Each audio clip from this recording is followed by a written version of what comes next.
coming up. We've got 3 weeks, that's all.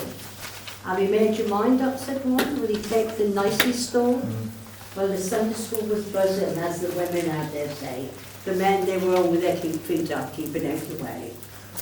I thought this year we'd have a change and charge them all the tanner and get somebody else starting up the old big she up the manor.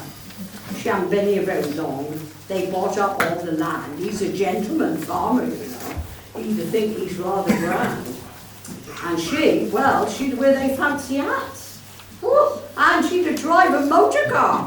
Oh, she'd make some big donation when she'd open up the bazaar. We'll have to make the stalls up good, so make sure all's homemade. Then everybody round will come with Bendigo trade. What stalls have we got? And said one. 'Cause cake stall will sell. And we'll have a bottle stall, they do very well. And what about a junk stall? Now we've all got some, I'm sure. Have a look in the cupboards and in the kitchen drawer. And we'll have a jumble set. Now that'll bring them in. Now, Mary, you can make some toffee and you can sell them from the tin.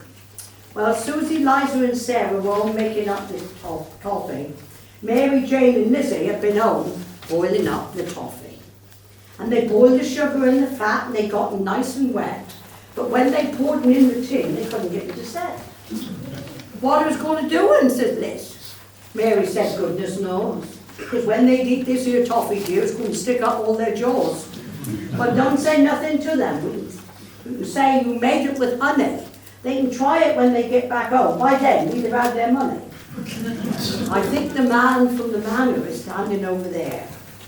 He's going over to standing over there. How don't he go and welcome them both and offer her a chair? Whoa, she's looking red and flashy. Whoa, she stepped up like a ham bone. And that hat must have cost some money. Look, 'tis like an ice cream cone. And see the fur around that coat. Ooh, I bet that's nice to the touch. She bought that up to London, you know, and I bet it wasn't made in a hutch. That's he. Then her husband's coming there. That's he got that huge great car. Oh, you'd like to buy some toffee, dear? Here, try this toffee bar. Ew, ew, that's looking terribly nice, said he. I'll buy some for a treat and give a little to my wife. She just loves a little sweet. Well, before Lizzie could say toffee, it was bought from under her nose, and he carried the toffee to his wife and just popped in her jaws. Just then, in come the vicar. Oh, good afternoon. Look, I'm sorry I'm late. I'll introduce the good lady who's come down to the fete. Just stand up here in the platform, dear, and stand here in the light. And everybody waited for her to speak, but her jaws was jammed up tight. She stood there smiling sweetly, and nothing could be heard. She'd eaten the sticky toffee and couldn't say a word. She had some handsome set of teeth, all pearly white and new, and they now were toffee coloured and stuck together like glue. And she was making some funny noises, and the vicar thought she'd gone queer. So Charlie hurried across the hall and offered her a chair. Now she was a big woman, quite tall and very fat, and first she took her coat off, and then off come her hat. She was dribbling like a baby. She had the juice running down over her chin, and still she definitely trying to talk. She wasn't going to give in.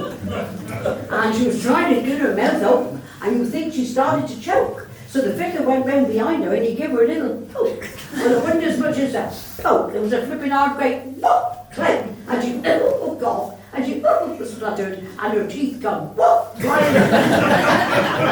And they landed in the lucky dip that was down there on the floor. And that was full of shavings from the carpenter's shop next door. Fate open, said the vicar, and everyone made for the bin. It's 6 a dip, said Charlie. Come on now, see what you win. Oh, Mrs. Oh, Mrs. from the manor, she was looking brown sick. And her husband went to get his coat to get her home again quick. As the vicar helped her to the car, she'd given some sickly grin. And her chaps, there was bread and molar. And her nose, well, was touching her chin. Where's your coat, my dear, said he, and where's that beautiful hat?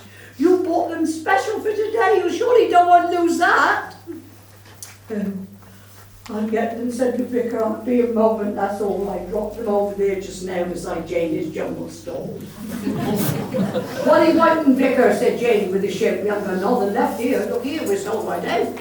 You wanted that blue coat and hat? Oh, we sold them, some shame. The local youth club would have bought them for the pantomime club's day. Yeah, the vicar went back to the car. His face was deathly pale. And when he told her about the coat, oh, poor soul, she started to wail.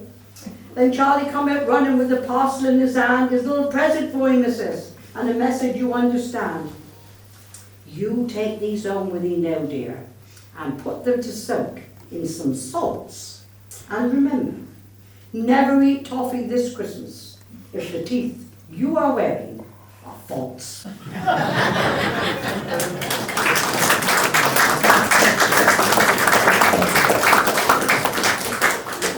I didn't put the ending in, but the old man said that nobody would go in the bran tub. It was only a couple of pence there, and nobody would go in it. So they quickly took out all the presents and went next door to the horse's stable and tipped the bran up in the trough. And the next morning the bran was all gone and the teeth was in the trough. Even the horse didn't want to fancy it.